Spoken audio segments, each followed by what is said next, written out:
Another quick fix here. This is a sort of model toy refuse truck, and it makes noises when you press buttons, but it didn't actually flash its lights, and there you go.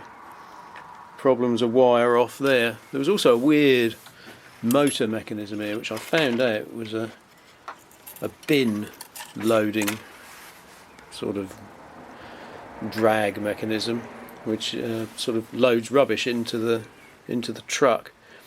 And again, that was just a wire off down there by that circuit board here. I'm going to connect those up and see if that fixes the problem. So I've resoldered the wires and the lights now flash, so that's quite good. And there's quite a lot of noise.